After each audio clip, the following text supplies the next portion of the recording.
warahmatullahi wabarakatuh. Waalaikumsalam warahmatullahi wabarakatuh. Teman-teman saya semua Alhamdulillah sehat ya? Iya.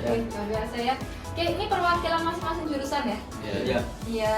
Oke, ini Bu Erni tuh mau ngajak diskusi dan curah pendapat sama teman-teman semua. Di Bu Erni kan ada salah satu program namanya program Prokancane kan. Nah, program ini singkatan dari program kelas nongkrong bareng calon entrepreneur. Ya, tujuan Bu Erni mengadakan program ini adalah untuk bisa menumbuhkan jiwa kewirausahaan pada siswa-siswa SMK. Karena kan teman-teman tahu sendiri ya, dunia pekerjaan sekarang sudah semakin sempit nih lowongannya, ya kan. Terus lulusan SMK itu sekarang sudah semakin banyak nih, ya kan.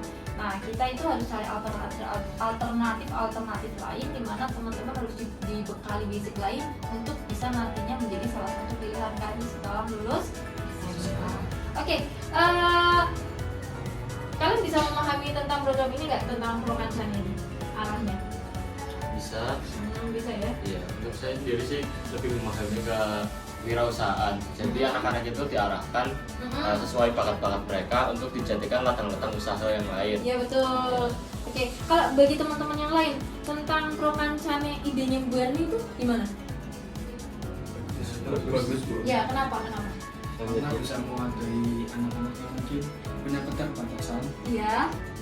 Terus nggak bisa lanjut kerja, bisa usaha sendiri. Iya, bisa usaha sendiri. Ada lagi pendapat lain? Juga itu kan kalau di pekerjaan kan sekarang kan lowongan kerja sedikit. Iya, betul. Dan yang mendaftar itu kan banyak. Iya. Jadi wirausaha itu bisa menjadi jalan alternatif untuk agar tidak nganggur. Tidak nganggur ya. Iya. Jadi salah satu pilihan solusi karir ya. Iya. Iya. Terus menurut kalian itu, ini kan kita STM ya, SMK itu basisnya teknologi. Peluang kerja untuk anak-anak cewek menurut kalian banyak nggak sih? Sedikit ya. Mungkin ini salah satu alternatif yang bagus nggak sih buat teman-teman semua di dunia SMK, termasuk masalah gender ya, cewek ya. Menurut kalian solusi baik nggak sih? Ya, sangat bagus menurut saya. Karena untuk cewek sendiri kan punya banyak keterbatasan kan dibanding laki-laki. Nah, itu akan susah untuk mendapat kerja. Tapi untuk sekarang ini mereka kayak didoktrin bahwa kalau nggak jadi karyawan itu nggak bakal sukses, nggak bakal masuk. Nah, gitu. Nah, faktanya di lapangan adalah untuk pekerja sendiri karyawan dibandingkan dengan omset, contohkanlah pedagang kaki lima deh. Nah, itu omsetnya bisa lebih besar pedagang kaki lima daripada yang Iya betul ya. Iya. Survei di lapangan memang menjurus ke situ ya. Jadi Iya. kayak kita menjadi pimpinan di perusahaannya sendiri Iya, akhirnya ya. bisa. Oke. Kalau untuk menumbuhkan jiwa wirausaha di diri anak-anak, biasanya ada nggak sih teman-teman yang sudah berwirausaha? Bagaimana sih mereka menumbuhkan jiwa wirausaha? Banyak. Oh ya, banyak. Contohnya? Ini saya punya teman ya, sebut aja namanya si X. Nah, si X ini ikut ke dalam grup jual-jualan pakaian-pakaian online gitu. Oh iya. Awalnya kan dia ikut itu karena mungkin untuk memenuhi kebutuhannya di barang-barang semacamnya. Nah, setelah itu dia masuk, ternyata omsetnya lumayan. Oke. Sebulan itu tembus 1,2 lah. 1,2 Iya, juta. Padahal itu dropshipper, berarti bukan punya dia. Iya. Nah, itu dia waktu dia udah sukses ya bisa nyampe 1,2, itu dia ngajak teman-teman yang lain untuk gabung. Nah, jadi yang satu desa itu kebagian semua, Bu. Oh. Jadi Ada yang lanjut. ya Oh gitu. Itu satu kelas. bukan waktu SMP. Oh waktu dia masih SMP. Masih SMP waktu itu. Luar biasa ya. Iya. Oke. Jadi satu desa itu anak-anaknya udah punya penghasilan sendiri-sendiri. Jadi meringankan beban orang tua juga ya. Iya. Oh gitu. Selain itu, kira-kira kalau dalam diri kalian, bagaimana sih pinginnya kalian dalam menumbuhkan jiwa wirausaha?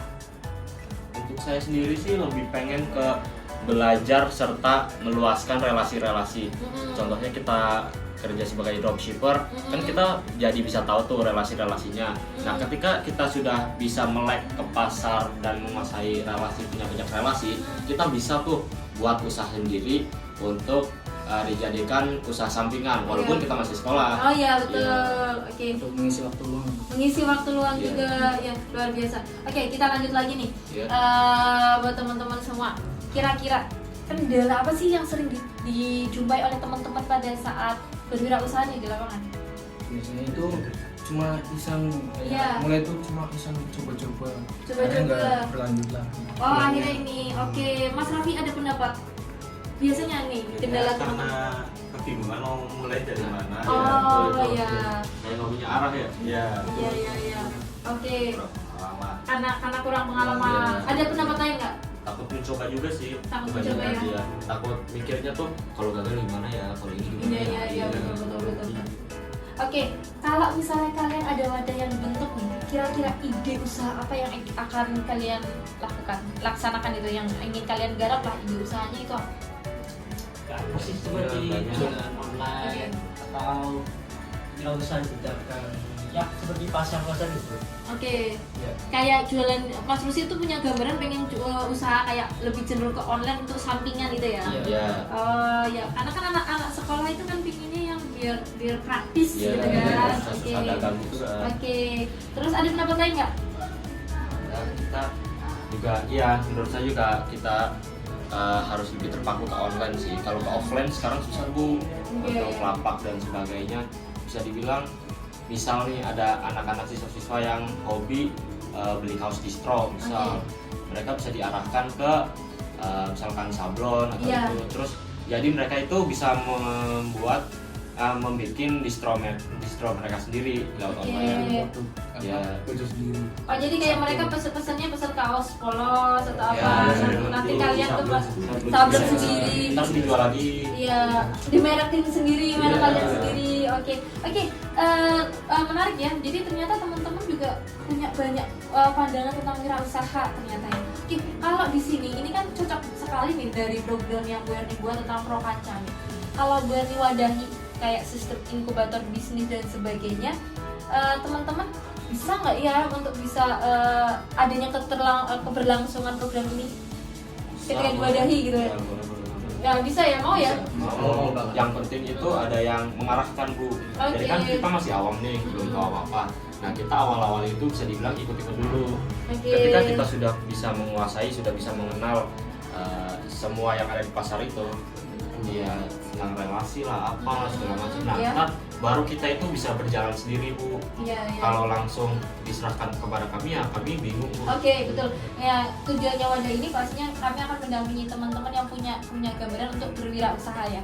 Nah, apa? Sesuai bakat masing-masing. Misal kan Oke. biasanya perempuan itu kan di kuliner. Oh iya betul. Terus Kalau misal perempuan di kuliner berarti dia memasarkan kuliner dia sendiri. apa? Jadi kita plotkan jenis-jenisnya gitu ya. Iya, Dalam sebuah wadah pengelompokan gitu. itu ada pengelompokan, ada yang mungkin pengennya di kuliner, ada yang mungkin pengennya tadi ya ternyata online, jual beli online. Terus pembikinan tadi kayak kaos sablon sehingga produksi sendiri. Apalagi kan mungkin ini ya, sumber daya manusia di sekolah kita kan besar ya. Apalagi pasti anak-anak itu mungkin kegiatan apa, bikin kaos, satu kelas pengen bikin kaos lembaran gitu. Iya betul, malah nggak usah susah-susah cari konsumen ya, Iya. karena konsumennya teman-teman Sudah ada di sudah sini. ada gitu ya.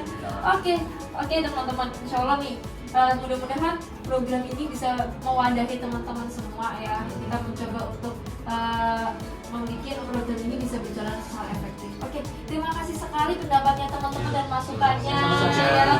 Ketika wadah ini kita terbentuk, saya minta dukungan teman-teman juga untuk bisa terlibat dalam pelaksanaan program ini.